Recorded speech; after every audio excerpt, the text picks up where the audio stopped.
And welcome back to The Legend of Zelda the Wind Waker. Link, stop yawning during my intro.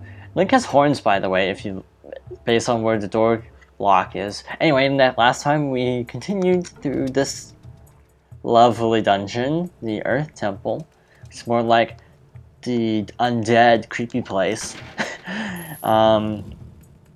Favorite undead creepy place in the Zelda game, Arbiter's Ground. No contest. And I forgot to do something that makes this boss a joke. If you, we got the letter from Orca back on Outset, the old wise dude with the sword skills. If we went back to him with Knight's Crest from Darknuts, he would teach us a move called the Great Spin, which is basically an upgrade spin attack. And that makes this boss an absolute joke. I hope I get to show it off later on, because you do fight this guy once more. I will show it off then. It is the most hilarious thing. So you need both of the power-ups here. You need Power Bracelet, which you can't get here without the Power Bracelet, so that's a moot point. And you need the Mirror Shield. So toss him into the big spiky pillar. He splits into little smaller ghosts.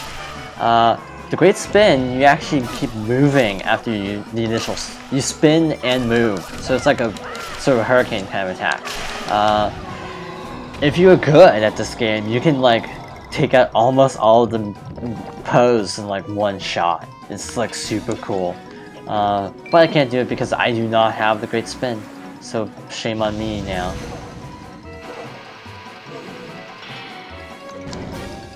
I think I just accidentally made a song reference without even trying. Not gonna go any further, again, copyright reasons.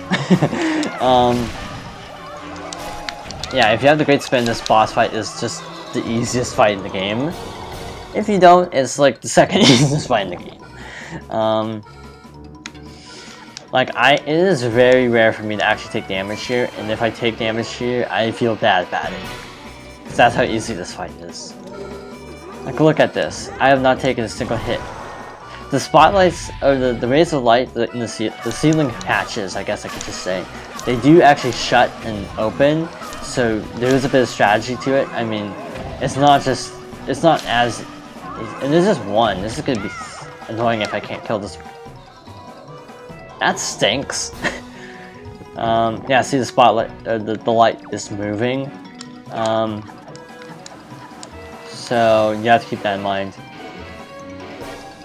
He does a fire attack with his lantern if he gets charged up, but we're not gonna let him. He does a fire. That was a fireball attack. He does a fire wave attack too. Just give you hearts, but why would you ever need them? There's only one Poe, which is depressing that I couldn't have just did it last phase. Oh well.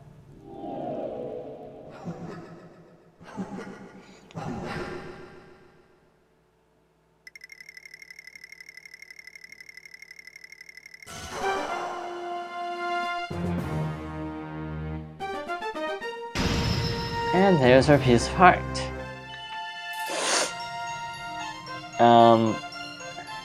And there's a glowy circle, which is important. Now, it is the exit. It is not one of those little windy things like before, but it is technically the exit of the dungeon. Don't fret. So, to continue, we have to step here. There is something I meant to point out. If you're going for a perfect pictograph run for the Nintendo Gallery at Forest Haven, which I'll be showing off later. Actually, probably next episode. Not the next episode, this episode. You want to get a picture of Medley before this point. I'm sorry I did not bring it up. And you want to get a picture of the boss, too. So, if you were trying to go for a perfect run, I'm sorry, I just totally dropped the bomb there.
prayers of the Earth Sage have restored the Master Sword's former energy.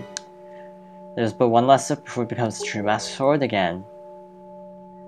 Link's power to repel evil is not yet fully awakened. To complete the awakening of the Master Sword, you have to go to the Wind Temple for one more prayer. Now, Link, step into the light behind you and return to the surface. Your next duty is to find the Sage of the Wind Temple. It's hilarious if you actually already found the Sage, because I think you can sequence break here. You need the iron boots, I know, to the temple, but I don't know if you actually need the power bracelet. So I think I'm not 100% sure. You can correct me if I'm wrong. I don't care. I like being corrected, as long as you do it in a polite, respectful way, not like you jerk face, you got this wrong. Like most of the internet, I'm generalizing again. But I don't know if there's any restrictions. I don't think there's anything stopping you from doing the Wind Temple first. Oh yeah, by the way, the Wind Temple stinks. That's an exaggeration, but it's my least favorite area, which is sad because aesthetically it's my favorite area of the game.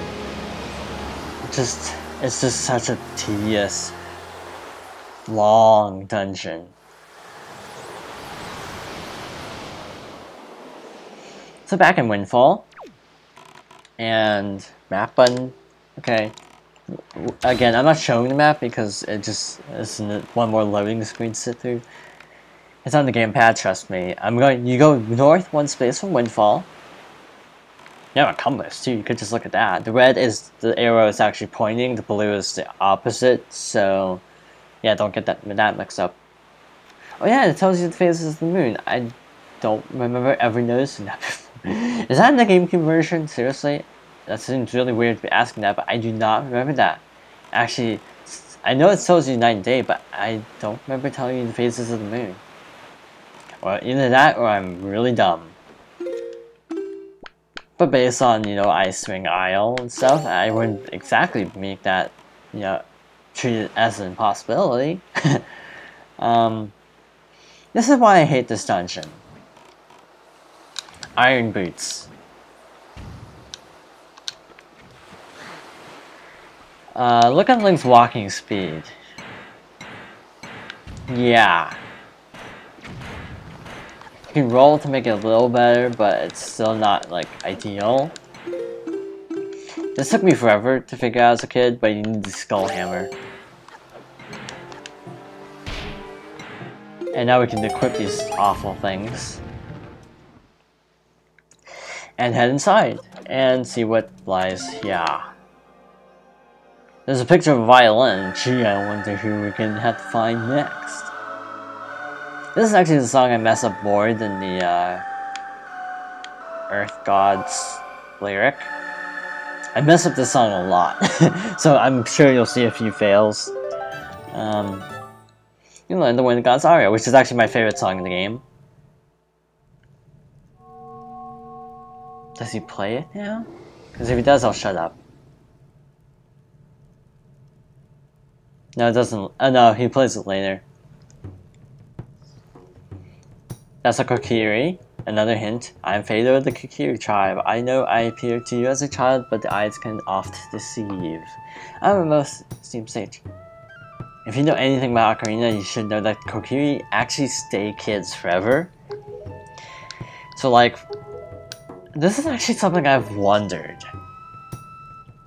How come Saria is all grown up in Ocarina, like in the adult portion? How come Saria is looks like older to me, but like how come like Mido and all those chuckleheads, how come they're all the same age? Those days there's always the king who conducted us. That's cool. Please tell the king that I will still play even in the next world. I'm literally googling Saria now to compare sprites. I don't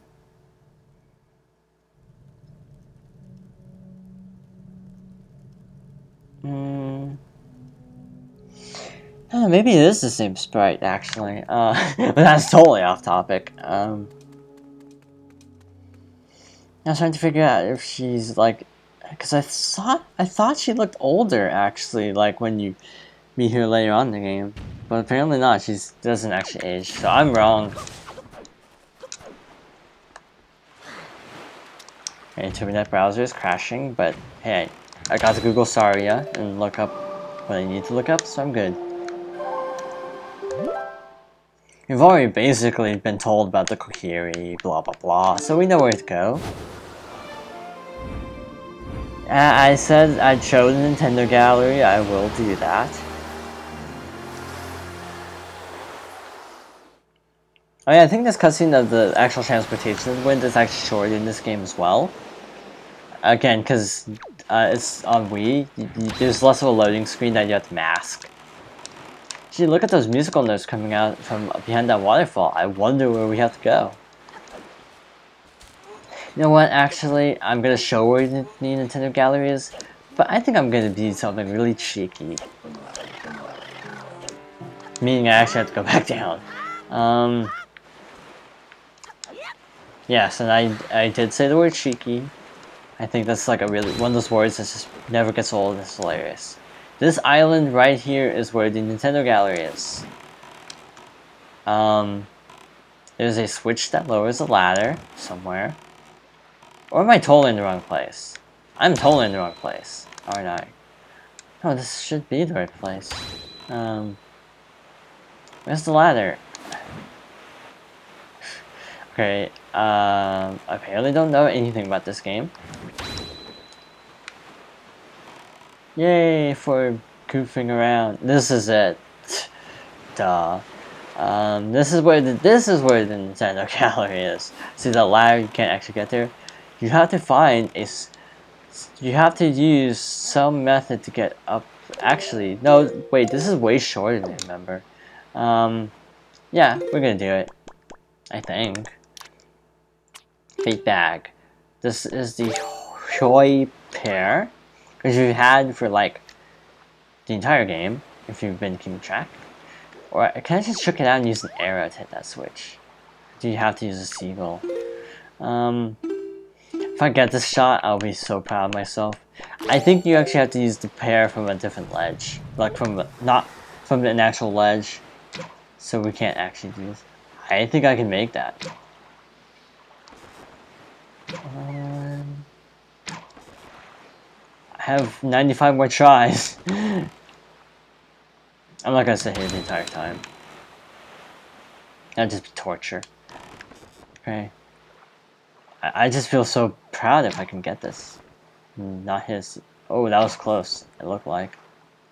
Assuming the hit detection even works from this far away, because I know this is not the intended method. You're supposed to actually get onto the island, I just remembered, and then use the pair. Seagulls are too high up from this.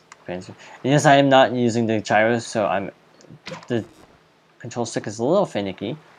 Not gonna lie. That looked like it was dead on and it didn't work, so I think they don't let you cheese it.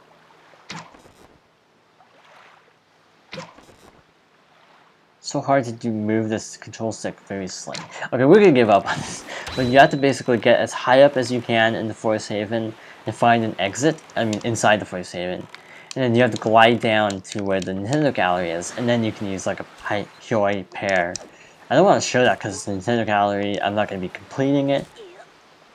So, maybe I will eventually, but just for now, I've wasted enough time trying to get in for one video, simply put. So that grappling hook that we've had like all game, we finally get to use it again in a meaningful way, instead of just for hoarding items. This is like super not fun on your first playthrough, getting the angle right. You have to drop down as low as you can, just start swinging. Here's the tricky part. See, there's like the ledge of where the water is actually coming down is there. So you have to release a little earlier than you actually think you have to. So, pro tip. And this is Makar. I don't know how I pronounced it last time. You have to talk to him first. Haven't seen you in some time, and besides you've been playing really loudly. Practicing a new song for next year's ceremony. I need privacy. It isn't fun if everyone knows in advance what song I'll play. Yeah, you might want to soundproof the waterfall. In fact, funny thing is he doesn't play any softer. That conductor's baton? Are you a maestro? That's incredible! You're going to conduct for me, Link? What kind of song is it? Watch me. I'm gonna try to do this without looking, but I don't think I'm gonna get it.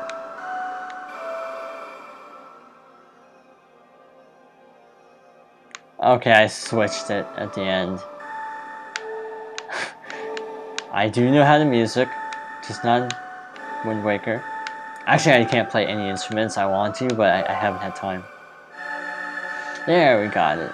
And yeah, I had to pause because the audio is delayed so I couldn't hear what I was doing wrong. Does it go something like this? Strange, why do I feel like I already know this song?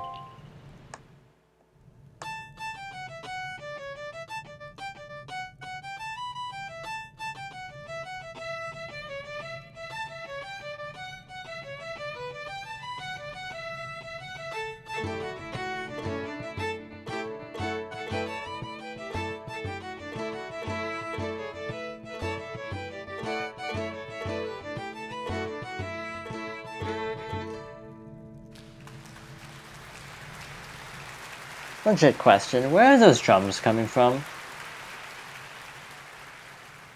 And the applause. Again, the audio is delayed. Sage of the Wind Temple, big whoop. It is my fate to return the power to... Yeah, we know, we already went through this with Medley. Who you don't even know who that is, but... Alright, we got the Wind Sage. I don't like Makar, if you can tell. I'm gonna flippant about him. Favorite Zelda characters? I'd probably go, like, for, like, companions, I'd probably go, like, Tetra, Midna, Spirit Track Zelda, King of Red Lions, what am I talking about? I'm talking about advising characters, not like, okay, here's the thing. All the characters I am mentioning, and this is relevant, I'm not rambling, I promise. They get enough screen time that you actually kind of, you know, even fine, you at least get enough screen time with. Like, Makar and Medley just kind of show up and help you, like, super briefly. So you can't really develop much of an attachment to them as characters. So that's my big problem with the two of them. They're not horrible characters, they're just underdeveloped. I think Medley has more development than Makar because of Komali, but Makar just is kind of eh.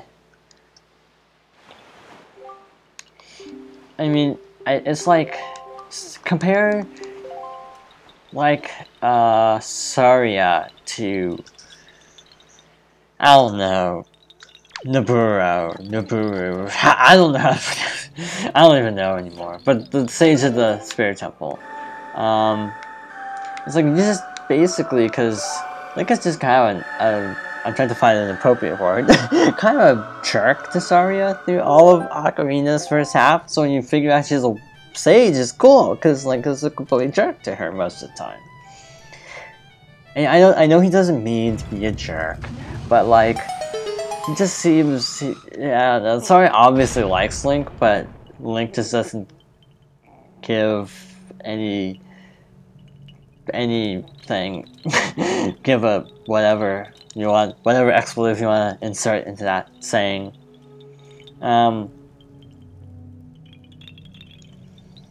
But yeah, I was thinking, just like any characters who accompany Link, I keep thinking of not like of the actual psychic characters, not like, you know, guest characters. If you want to use like RPG terms, I consider Makar a guest character, not a full like companion of Link. And this is not the room I am looking for. Actually, this is the first room in the dungeon, so, but the reason I dropped down because I thought this was a different room than it actually is.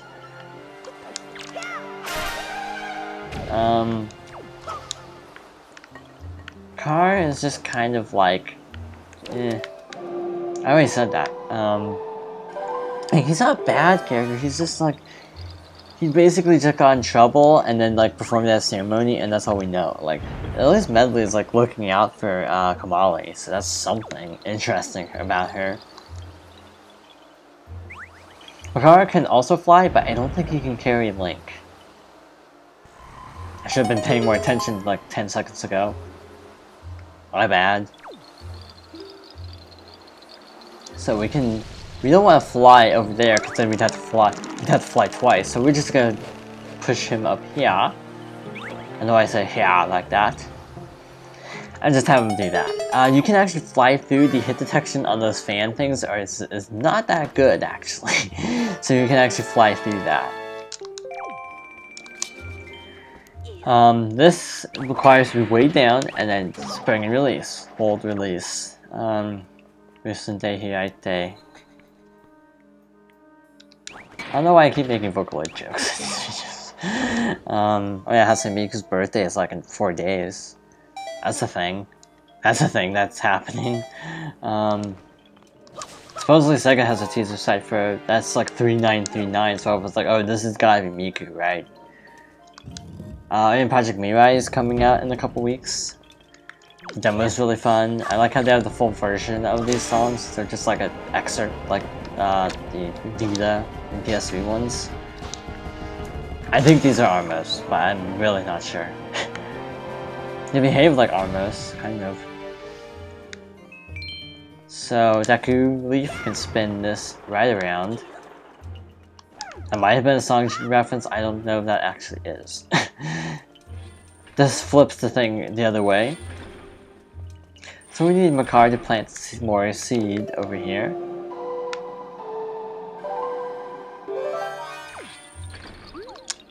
Voila. Even his power isn't as cool if you ask me. These trees actually are important. They have faces. I never noticed that before. They actually have little eyes. Yeah, I never noticed that before.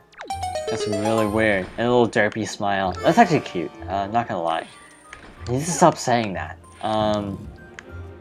This is the room I was thinking of. Okay, we want to chop down here, which sounds incredibly dumb, but bear with me on this one. Place a bomb in the center of the room, which I think is there. And oh yeah, that little leaf patch kind of tells you sort. Actually, it was a little up from that, but voila. This is technically the last Tingle chest in the game. Ew, that doesn't sound good.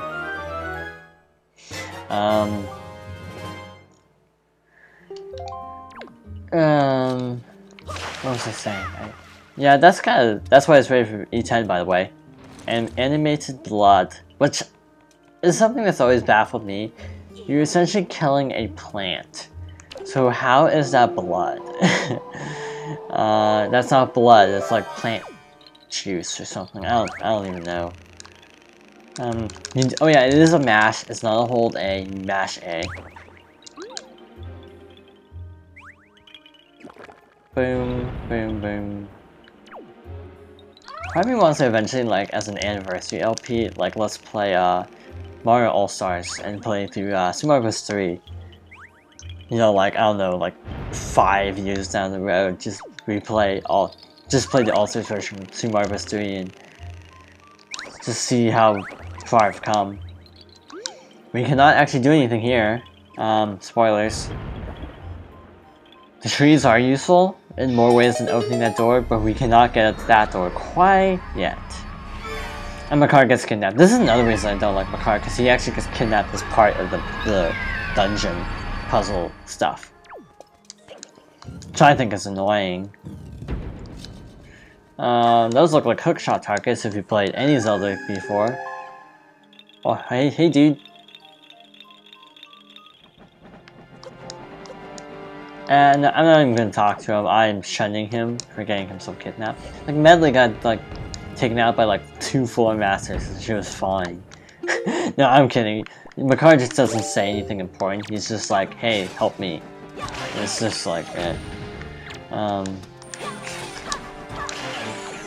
But yeah, like for just full, like companion characters. Oh, I forgot Lineback. Actually, no, Tetra really isn't because she's. I consider Tetra also kind of a guesty character.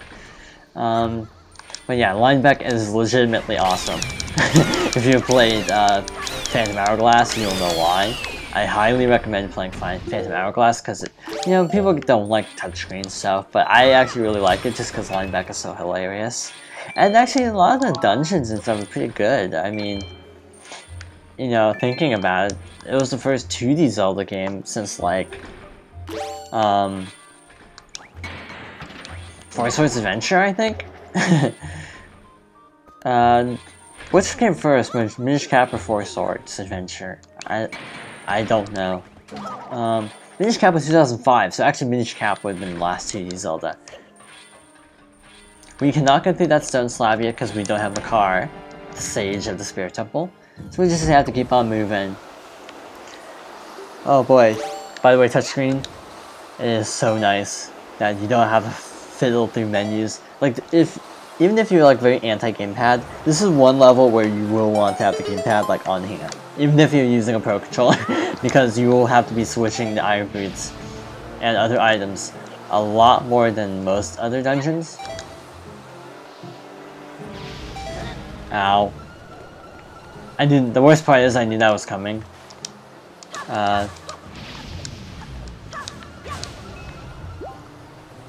We are not near any good stopping places, sadly.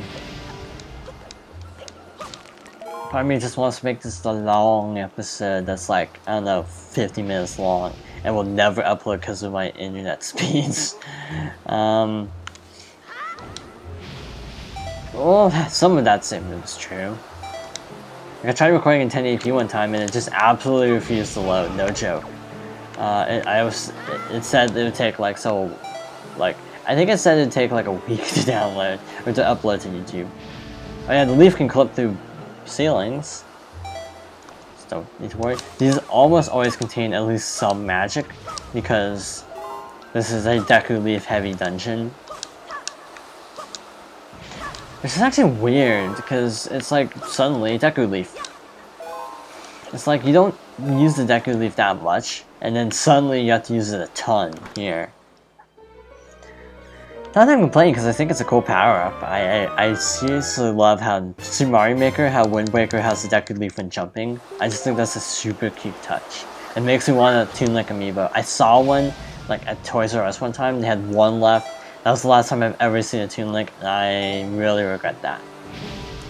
Toon Link is awesome. He's actually my main.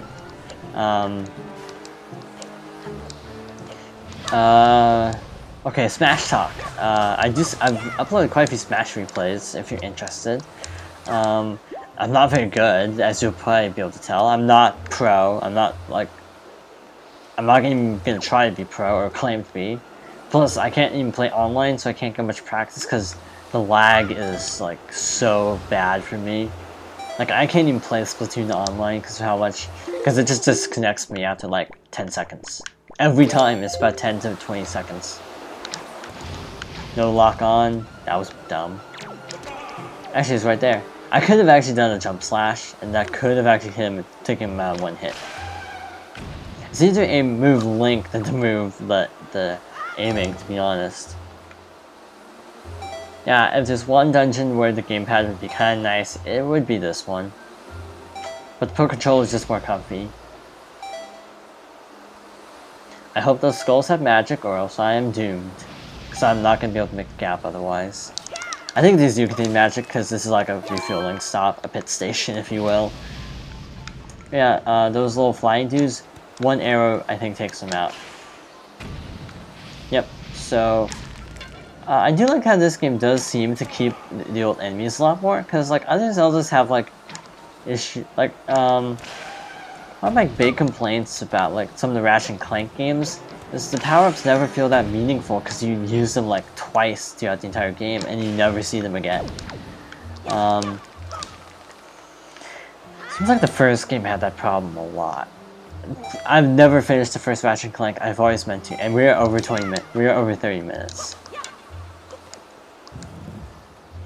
And this leads to a switch, so this is actually a very good stopping place. So next time on The Legend of Zelda The Wind Waker, we continue through the Wind Temple.